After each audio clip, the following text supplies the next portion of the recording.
অনেকেই ভাবে যে নর্মাল প্যাড দিয়েও তো হয়ে যায়, কিন্তু না, আফটার ডেলিভারির যেই ব্লিডিংটা হয় আর নর্মাল ডেজে যেই ব্লিডিংটা হয় দুটোর কমপ্লিটলি আলাদা। তো কোনোই নর্মাল আমরা যেসব প্যাড ইউজ করি সেগুলো ম্যাটারনিটি প্যাড হয় না।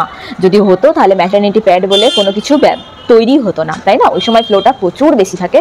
তো নর্মাল প্যাড দিয়ে সমস্যা খুবই, কারণ তখন কি আর মায়ের কষ্ট হয়, যে যদি সি সেকশন হয়ে থাকে তাকে সবসময় বারবার চেঞ্জ করতে হয়, বা ভিজে গেলে তার নিজের একটা ইরিটেশন হয়, লজ্জা লাগে, সবথেকে মনে হয় দাগ লেগে যেতে পারে, সে একটা লজ্জার বিষয় হয়। তো যদি তোমরা ম্যাটারনিটি প্যাডস ইউজ করো তাহলে তোমার সেই চিন্তাটা হবে না, যেহেতু এটার অ্যাবজর্পশন অনেক বেশি, এটা অনেক হেভি ব্লাডকে নিতে পারে। তো তার জন্য ম্যাটারনিটি প্যাড বেস্ট, এটা ইউজ করা উচিত ওই সময় দিনগুলোতে। তো তার জন্যই এই ভিডিওটা করা, যাতে এই ব্যাপারে নলেজ আমি দিতে পারি তোমাদেরকে। Hello my YouTube family, welcome back to my channel. তোমরা অনেকেই আমার হসপিটাল ব্যাগের ভিডিওটা দেখে কমেন্ট করেছিলে ম্যাটারনিটি প্যাড সম্পর্কে। আমি ওই ভিডিওটাতেও লিঙ্ক দিয়ে দিয়েছিলাম ডেসক্রিপশনে, তাও আমি এইটা একটা স্পেশাল ভিডিও করছি যেহেতু তোমরা এতজন আমাকে এই বিষয়ে প্রশ্ন করেছিলে। তো প্যাডস তোমাদেরকে সাজেস্ট করব যেগুলো আমি ইউজ করেছি, এবং বেবি হওয়ার পরের যে দিনগুলো আমার এত ভালোভাবে কেটেছে, রিল্যাক্সভাবে কেটেছে। তো প্রথমেই আমি যেটা বলবো সিরোনা ডিসপোজাল পিরিয়ডস প্যান্টি সম্পর্কে। এইটা আমি ইউজ করেছিলাম, তো এইটাই আমার এই গোটা একটা প্যাকেট আমার ইউজ হয়েছে। সাধারণত নর্মাল ডেলিভারিতে পিরিয়ডস বেশি হয়, সি সেকশনে একটু কম হয় তুলনামূলকভাবে। তো এই গোটা এক প্যাকেট আমার ইউজ হয়েছে। তারপরে ফ্লোটা একটু কমে গেছিলো, তো তখন আমি নর্মাল যে প্যাডসগুলো হয় সেগুলো আমি ইউজ করেছিলাম, এবং ডেলিভারির পরকার পিরিয়ডসটা আমার 1 মাস 1.5 মাস মতন থেকেছিল।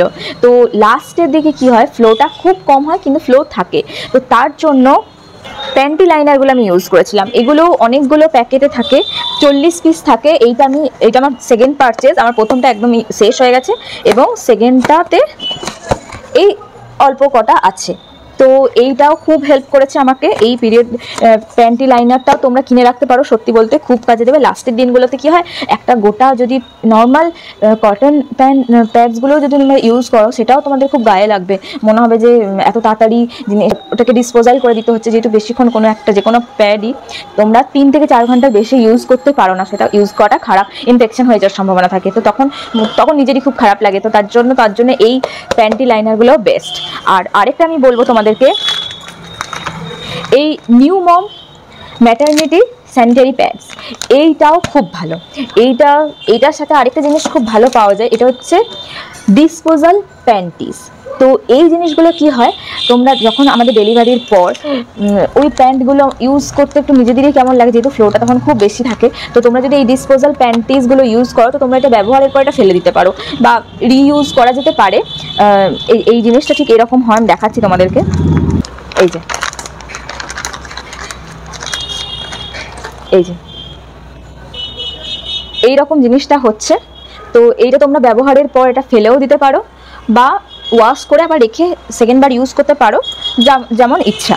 তো এইটা আমার খুব ভালো লেগেছে। এখন এই জিনিসগুলো খুব দরকার, কারণ অনেক সময়তেই অসুবিধাটা হয়, আর প্যান্টিগুলো খুব টাইট থাকে, তো সেইগুলো ইউজ করতেও কেমন লাগে। এগুলো যেমন একদম নরম জিনিসটা, তো তোমরা এগুলো ইউজ করতে পারো। তো প্যান্টি আর প্যাড সম্পর্কে আশা করছি তোমাদের যা কনফিউশন ছিল আমি ক্লিয়ার করতে পেরেছি। আর ম্যাটারনিটি প্যাডসগুলোর লিঙ্ক ডেসক্রিপশনে দিয়ে দেবো, তোমরা অবশ্যই চেক আউট করো। আরও যদি কোনো রকম কনফিউশন থাকে আমাকে কমেন্টে জানিও, আমি ক্লিয়ার করার চেষ্টা করবো। দেখা হচ্ছে নেক্সট ভিডিওতে খুব তাড়াতাড়ি, বাই। আর হ্যাঁ, যারা এখনও আমার চ্যানেলটা সাবস্ক্রাইব করনি, চটপট সাবস্ক্রাইব করে দাও আর বেল আইকনটা ক্লিক করে দাও, তাহলে এইরকম আরও ইনফরমেটিভ ভিডিও তোমার কাছে নোটিফিকেশন চলে যাবে আমি যখনই পোস্ট করব। দেখা হচ্ছে নেক্সট ভিডিওতে, বাই।